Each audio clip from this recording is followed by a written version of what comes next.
Sejam bem-vindos ao canal Entre Fontes e Fatos na Política.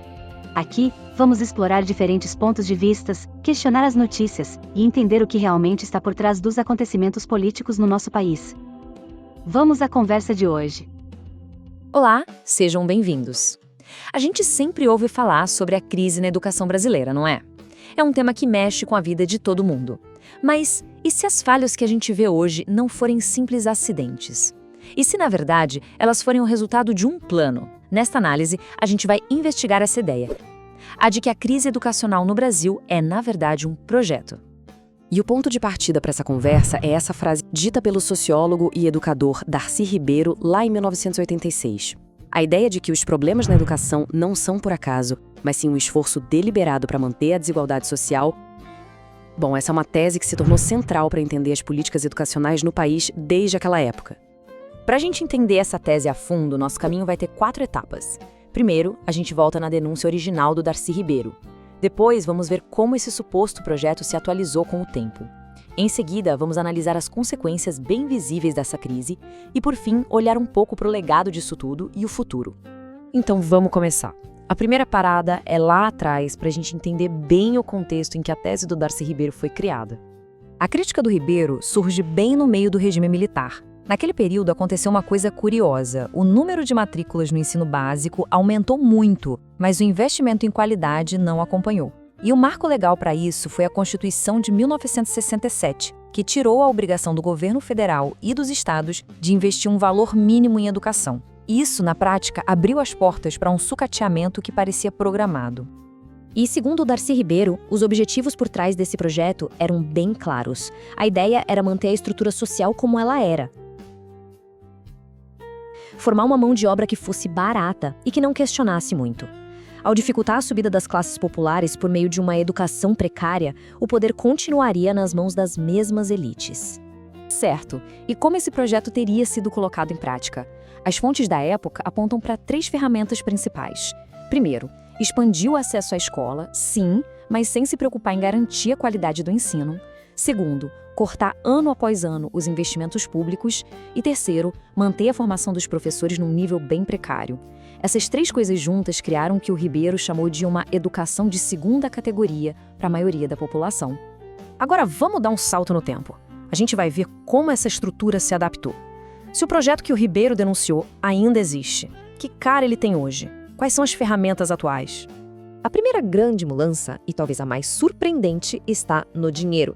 Se no passado o problema era claramente a falta de verba, hoje a gente vive um paradoxo. O Brasil investe uma parte do PIB em educação que é bem parecida com a de países desenvolvidos. Aí a pergunta é, onde está o problema então? Parece que está na alocação.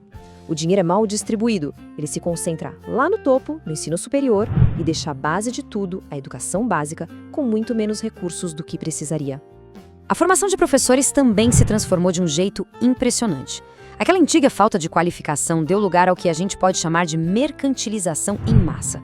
Hoje o que a gente vê é uma explosão de cursos de licenciatura à distância, muitos deles de baixa qualidade, com pouca ou nenhuma fiscalização. Virou um grande negócio. E o foco nas práticas de sala de aula, no que realmente importa, ficou para trás. E quais são os resultados concretos dessa nova versão do projeto? Bom, os impactos são muito claros e a gente consegue medir isso tanto no desempenho dos alunos quanto na vida dos professores. Os dados do PISA, que é a principal avaliação de estudantes no mundo, são um retrato bem fiel dessa ineficiência. Mesmo com um gasto que não é baixo, o desempenho dos estudantes brasileiros em matemática e leitura está muito, mas muito abaixo da média dos países da OCDE. Isso mostra que só colocar dinheiro não adianta se a gestão e a distribuição desse dinheiro são ruins. E a outra consequência direta é a desvalorização de quem está na linha de frente, o professor. O salário inicial de um professor no Brasil é quase 50% menor que a média da OCDE. Com uma remuneração tão baixa, fica difícil atrair e manter talentos na profissão, né? E isso só alimenta o ciclo vicioso da má qualidade do ensino. É dentro desse cenário todo que surgiram algumas políticas pedagógicas, como a chamada progressão continuada. Ela foi implementada oficialmente com um objetivo nobre: reduzir os índices altíssimos de repetência e garantir que o aluno não abandonasse a escola. A ideia era fazer o sistema de ensino fluir melhor. Só que, na prática, os impactos reais dessa política são bem controversos. Ela de fato conseguiu reduzir os números da reprovação, isso é verdade. Mas sem um suporte pedagógico forte junto, o que aconteceu foi que muitos alunos passaram de anos sem ter aprendido o necessário. As fontes sugerem que a política acabou servindo a interesses econômicos, já que evita gastos com alunos repetentes e, no fim, reforçou o projeto de crise, gerando pessoas com diploma, mas sem a formação que aquele diploma deveria representar. Fica claro, então, que o tal projeto não acabou. Ele só se transformou, se adaptou para continuar sendo eficaz em seus objetivos, mesmo com a passagem de décadas. Vamos resumir como isso aconteceu. Resumindo a ópera, a análise mostra uma transformação em 3 pontos principais. O problema do dinheiro evoluiu da falta de dinheiro para a má distribuição do dinheiro. A formação de professores foi da carência para a mercantilização em massa. E as políticas educacionais, como a progressão continuada, passaram a maquiar a falta de aprendizado real em vez de resolvê-la. A conclusão que as fontes apresentam é que o projeto que Darcy Ribeiro denunciou continua firme e forte, só que com uma roupa nova.